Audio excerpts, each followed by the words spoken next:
Soccer fans, welcome back for another episode of Studs Up World Cup edition here on Latin Post. I'm David Salazar. This is my colleague Edwin Molina, and we're going to talk about Group H. We have Russia, Belgium, South Korea, and Algeria. In my opinion, arguably one of the least interesting groups. I know a lot of people disagree, but I mean, Belgium and Russia are returning to the World Cup for the first time since 2002.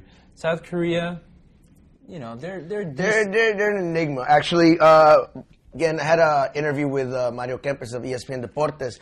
I asked him about, you know, what Asian or African team has a shot to make some noise in this World Cup. I mean, he had his question marks on a lot of these teams, but the teams that he did call out by name were Japan and South Korea, South Korea being one of them. And yeah, I mean, the South Koreans have had a decent history. They did really well in 2002 when they were at home. They went all the way to fourth place. They shocked Spain in the quarterfinals. And then in 2010, they got out of the group stage, and they lost to Uruguay in the round of 16. This is a solid side. And I think that they got a nice draw with a relatively easy group. If you look at, you know, they could have drawn a much stronger European power. Which, let's talk about the European teams in this group. They're both wild cards. Now, the Russians have Fabio Capello, who's a hell of a manager. He's excellent. He hasn't had great success in the World Cup, but he's definitely put this Russian team in the right place at the right time. Their qualifying campaign was pretty solid. They took it down Portugal to win that group. And, you know, they're offensive-minded. They tied Brazil in a recent friendly. I think the Russians too. They want to prove that the Russian Premier League can hang with the sheiks and with the oligarchs of the EPL. They want to show that their players are just as good. So I think there's the business aspect of that. The Russia wants to be on this stage. Well, speaking of business, they got a World Cup in 4 years. They got to make a good impression in this one. I mean, listen, if you're going to host the big event and you got a lot of fans looking forward to it, you got to make sure that people 4 years earlier are looking at this young, relatively young Russian side and saying this team could win the big thing at home in 4 years. Now, Belgium is the other team, and they're probably the favorites, in my opinion, to win this group.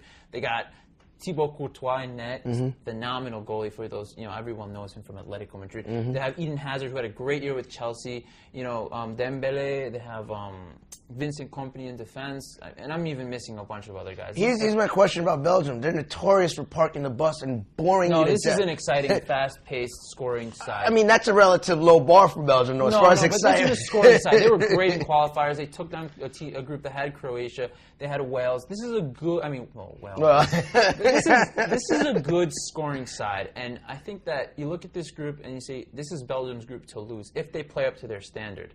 If they play up to their standard. A lot of things could go wrong for a team that has a lot of pressure like that. People are expecting a lot of things from Belgium, especially this young core.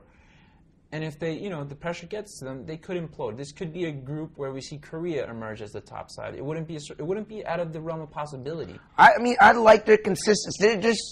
They're a steady group. They just play solid soccer. I mean, they beat Qatar, they beat Lebanon. I mean, actually, they tied with Lebanon, but, you know, they beat Uzbekistan. You know, they have trouble against the upper echelon, much like the Mexicos and the U.S. in their division. They have trouble against, you know, the Irans and the Japans, the guys that are on their level. I think they're going to shock and take this group. You think it's going to take this group? Yes. All right, so let's talk about which of the European teams does not make it to the knockout round then? Oof, it's been a crappy year for Russia between the Olympics, you know, and hockey and everything. I'm going with Russia disappointing. I'm going to have Belgium number 2. Number 2? I got Russia 3, Algeria dead last. All right, I think it's going to be the European teams. I think that Belgium is going to take the group. They're the top team in the group. They're the most talented. I think they're going to play up to their standard. Whether or not they do more beyond that is another story for another day. Russia, Fabio Capello, I really trust him. I think he's going to bring them. I think South Korea, 3rd place, and I think Algeria gets 1 goal in this tournament.